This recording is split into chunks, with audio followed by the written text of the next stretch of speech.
ఓం నమ శివాయ. ఈ భవానీ ఆలయంలోని అమ్మవారు చూసారా? మెరిసిపోతున్నారు. అంత అద్భుతంగా ఉంటుంది ఆలయం.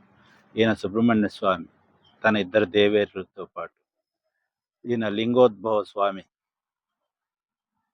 దక్షిణామూర్తి. ఆ ఆలయంలోని దక్షిణం వైపున్న దక్షిణామూర్తి. ఈ ఆలయంలో పూజలు చేసిన, వ్రతాలు చేసిన ఎంతో మంది దేవుళ్ళు. ఈయన చాలా ఇష్టమైన వినాయక స్వామి. చూసారా? ఎంత అద్భుతంగా ఉన్నారు. ఓం నమ శివాయ. ఓం నమ శివాయ. రాతితో చేసిన గొలుసులు చూసారా? శనీశ్వరుల వారు, శనీశ్వరాలయం.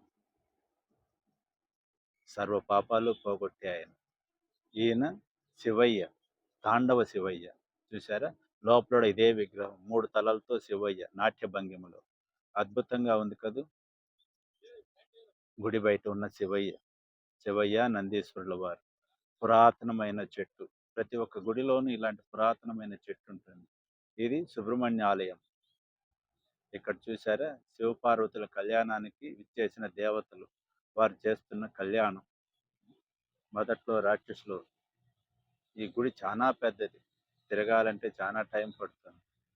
ఇది ఎంట్రన్స్ లోనే ఉన్న వినాయక స్వామి. ఇప్పుడు గుడిలోకి వెళ్దాం రండి. ధ్వజస్తంభం చూసారా? ఇత్తడి ధ్వజస్తంభం ఒకటి, రాతి ధ్వజస్తంభం ఒకటి. ధ్వజస్తంభాలు కూడా ఎంత అద్భుతంగా కట్టారు. లక్ష్మీ నరసింహస్వామి తన దేవేరితో. భూదేవి సమేతుడైన లక్ష్మీ నరసింహస్వామి. ఈయన వెంకటేశ్వర స్వామి, మన తిరుపతి వెంకయ్య.